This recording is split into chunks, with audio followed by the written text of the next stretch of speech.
Vous êtes bien sur la télé qui vous parle. Merci de nous choisir pour vous informer, mesdames et messieurs. Bonsoir et bienvenue dans votre édition d'information. Donc voici le sommaire. Barthélémy Diaz a été fixé sur son sort ce mercredi matin. La justice a confirmé son jugement de première instance dans l'affaire de la mort de Diaga Diouf en 2011 à la mairie de Mermoz-Sacré-Cœur, à l'époque dans un contexte de violence préélectorale. À l'espace de 10 jours seulement, le Sénégal a enregistré un total de 36 accidents routiers, ce que déplore bon nombre d'usagers qui appellent les conducteurs à un peu plus de vigilance. Et puis l'installation des commissions à l'hémicycle a connu pas mal de tractations en ce début de semaine. Le député Pape Djibril Fall déplore le manque de consensus des groupes parlementaires. L'actualité internationale et la page sportive mettront fin à cette édition de développement dans un instant. Bonsoir mesdames et messieurs, pour commencer, le président Macky Sall a pris la parole ce mercredi devant l'Assemblée générale des Nations Unies. Le chef de l'État sénégalais et président en exercice de l'Union africaine a réitéré son appel à l'octroi d'un siège à l'UA au sein du G20. Il a également demandé à ce que l'on donne plus de voix au continent dans le Conseil de sécurité des Nations Unies. Comme nous l'avons annoncé dans les titres, le député Barthélémy Diaz reste libre parce que le tribunal est revenu ce matin sur l'ancienne condamnation de 2017, celle de 2 ans de prison dont 6 mois ferme.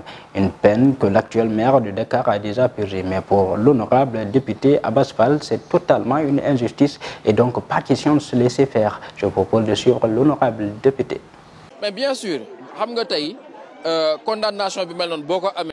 Concernant le procès de Barthélémy Diaz, moi je pense qu'il pouvait discuter avec le président Macky Sall, essayer de voir comment on va faire pour l'amnistier ou bien avoir un non-lieu, mais il ne l'a pas fait. En tout cas, ce que je peux vous dire, je sais que Barthélémy Diaz n'est pas tué. On devait régler ce problème.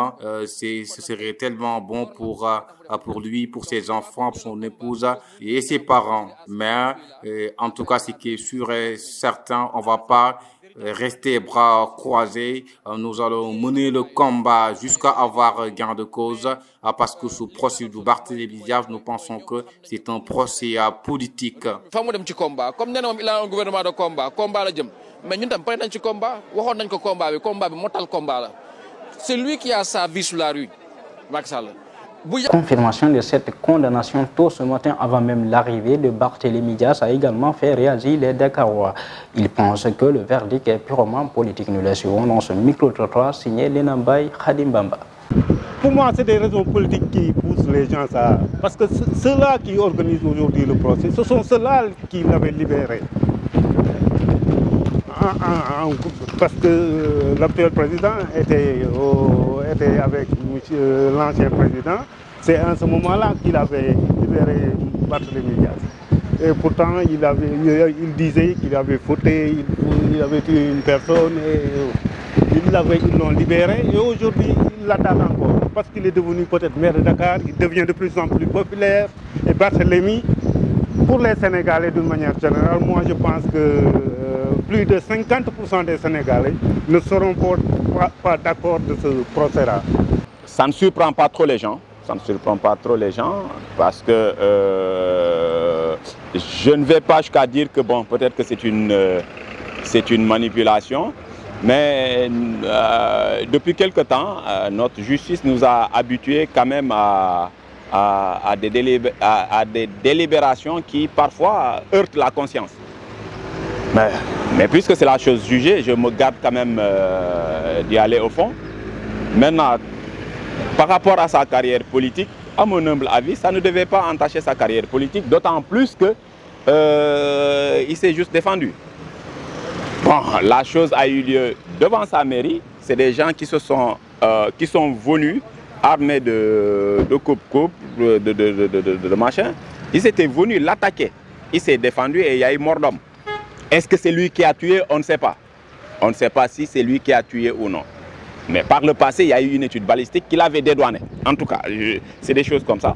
Alors aujourd'hui, si la Cour d'appel confirme sa condamnation, parce que je rappelle que c'est Barthélémy Diaz qui avait interjeté appel. parce qu'il s'est dit qu'effectivement, on m'a condamné à 6 mois. J'ai purgé une peine de 6 mois, une peine que je ne dû jamais purger, parce qu'il disait qu'il était innocent dans cette affaire. Et puis suite au procès du maire de Dakar, son avocat Maître Koureyssi-Ba s'est prononcé. L'avocat est d'avis que cette condamnation à 2 ans de prison dans 6 mois ferme met en danger le mandat de député de son client. Il précise que selon le règlement intérieur de l'Assemblée nationale, dans sa loi organique, un député condamné jusqu'à un certain seuil doit être déchu de son mandat de député. Mais cependant, le bureau de l'Assemblée nationale peut bel et bien demander la suspension des poursuites. Justice toujours dans cette édition, Serigne Bassirou Gueye va occuper le poste de procureur général de Thiès, détaché à la présidence depuis le mois de novembre 2021. Après qu'il a quitté ses fonctions de procureur de la République, l'ancien chef du parquet de Dakar retrouve ainsi les juridictions. A rappeler que le nouveau procureur de Thiès a dirigé pendant 7 ans le parquet de Dakar avant d'être remplacé par Amady Diouf. Et puis un accident s'est produit ce mardi après-midi sur la VDN à hauteur de Mermoz en face de l'école Nafissatou Niang. Le bilan fait état de 2 morts sur le champ et une autre personne blessée à cause d'un camion fou qui a dérapé.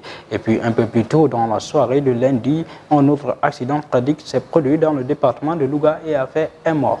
Justement, les Sénégalais pointent du doigt le manque de maîtrise du code de la route et invitent tout le monde à la sensibilisation des conducteurs afin de réduire au maximum le risque d'accident. Je propose de la suivre dans ce micro-tutoir signé Pendagay Khadimbam. D'abord, prier pour les personnes, s'il y a eu des décès, prier pour les personnes qui sont décédées parce que récemment il y a eu 3 morts à côté à Mermoz et vraiment demander une éducation. Il faut qu'on soit éduqué, vraiment, par rapport au code de la route et au respect du code de la route. Et je pense que si on essaie de faire cela, ça pourra réduire les accidents quand même. C'est ce que je peux dire par rapport à ça. On ne conduise pas doucement. La plupart du temps aussi, c'est nous-mêmes les élèves. On laisse les passerelles, puis on part couper la route sur le goudron. Vous voyez? Moi, quand même, je conseille qu'on évite ça et qu'on respecte les règles et qu'eux aussi, ils conduisent moins vite, quoi. Les deux. Oui. Il n'y a pas de route, comme vous le voyez. Toutes les routes sont trouées et tout. Puis les gens aussi, ils ne conduisent pas doucement, la plupart du temps. Et puis je vous l'annonçais dans les titres, le député Pape Djibril Fall regrette le retard noté en début de semaine dans les travaux de l'installation des commissions à l'Assemblée nationale. Pour les députés, les acteurs doivent apprendre à discuter ensemble pour trouver un consensus afin de surmonter certains obstacles et avancer sur l'essentiel. Je propose de suivre le député Pape Djibril Fall. On devait bien apprendre à communiquer entre nous, mais aussi essayer de penser comment on va gérer le temps. Parce que les pays les plus développés au monde savent bien comment gérer leur temps, c'est-à-dire aller vite et bien. Je pense que dans notre assemblée, il y a beaucoup de bureaucratie et malheureusement, ça nous empêche d'aller de l'avant. Il faut que nous apprenions mieux à communiquer. Et je pense qu'avec cette nouvelle Assemblée nationale, les députés devront tout faire pour répondre aux préoccupations des populations sénégalaises parce qu'il y a beaucoup de choses qui nous attendent, donc il faut aller vite. Il y a des problèmes d'inondation, la cherté de la vie, les problèmes de location, autant de questions qui nous attendent. Je pense qu'on doit régler tous ces problèmes, mais aussi de respecter le temps parce que le temps est très important. Le détournement de fonds enregistré à la Banque agricole établi à 1,254 460 400 francs CFA. La direction de la banque vient de déposer une plainte auprès du doyen des juges avec constitution de la partie civile, après avoir saisi la DIC, bien sûr. Selon le journal Libération, la plainte vise le responsable des grands comptes des institutions et des projets d'État, Biram Diouf, son épouse et son beau-frère. À présent, place à l'actualité internationale. Le chef de l'État bissau-guinéen Umaro Sissoko Embalo va réunir demain à New York un sommet extraordinaire de l'organisation ouest-africaine CEDEAO. Et puis en Tunisie, la police a interrogé le principal chef de l'opposition au sujet d'accusations de terrorisme, Rachel Ghanouchi. Et puis pour terminer, la Chine demande un cessez-le-feu à travers le dialogue dans le conflit en Ukraine. Les détails de Yaharagé. Démarrons l'actualité internationale. Le chef de l'État bissau-guinéen Umaro Sissoko Embalo préside actuellement la CEDEAO qui réunit demain jeudi 22 septembre à New York un sommet extraordinaire de l'organisation ouest-africaine. Les 46 soldats ivoiriens détenus au Mali depuis le 10 juillet doivent être libérés sans condition, déclare-t-il à la RFI.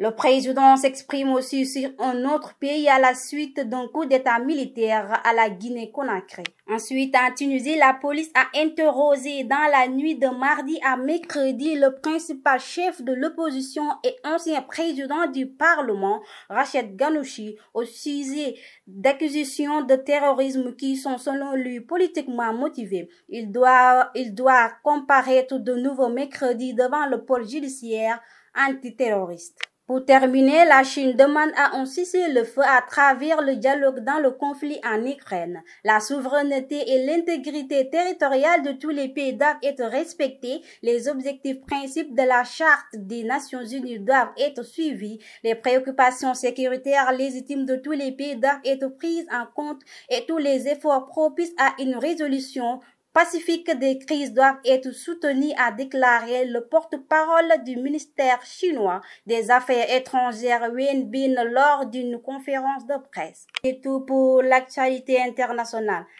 Merci Yahara. Maintenant place à l'actualité sportive. L'équipe nationale U23 du Sénégal se trouve actuellement dans le royaume sérifien pour disputer une double rencontre amicale avec le Maroc. Et puis c'est désormais officiel, Sidat Sarr est le nouvel entraîneur de la Sonacos de Diourbel. Il remplace Sédunion dont le contrat n'a pas été renouvelé. Et puis crise anglophone à 2 mois de la Coupe du Monde 2022 au Qatar. Seuls le Cameroun et l'Iran n'ont pas dévoilé leur maillot officiel. Les explications de Pendagay. Nous démarrons l'actualité sportive avec l'équipe nationale U23 alors que le sélectionneur des Mondiales annonçait 2 matchs amicaux contre les Lions de l'Atlas U23. Les Lionceaux sont arrivés ce mardi dans le pays malgré bien. La double rencontre amicale est prévue le 22 et le 25 septembre. Il ne restait plus qu'à la fédération d'informer sur l'heure du match après avoir partagé les photos de l'arrivée de l'équipe nationale U23. Et puis il y a du changement sur le banc de la Sonacos de Diourbel. Le club fagnon s'est séparé du technicien qui l'a ramené dans l'élite du football sénégalais. En effet, Sédunian, plus connu sous le nom de Mamnian, quitte le club dont il a défendu les couleurs en tant que joueur de l'équipe. Pour remplacer, le club de Diourbel est allé chercher l'ancien entraîneur de Niambour, Sidat Sarr. Pour terminer, alors que la guerre entre la FECA Foot et son ancien équipementier, le coq sportif se poursuit, les fans des Lions indoptables ne sont toujours pas fixés sur l'identité de l'équipementier. À ce jour, une trentaine de pays qualifiés pour la Coupe du Monde ont déjà publié le maillot officiel de leur équipe à cette compétition pour la Coupe du Monde. Manque à l'appel l'Iran et le Cameroun, dont les maillots ne sont pas visibles sur le site de la FIFA. Merci pour Penda pour cette actualité sportive. Mesdames et messieurs, voilà qui met fin à cette édition d'information. Merci de l'avoir suivi. Restez en compagnie des programmes de la Time for Africa. Denver.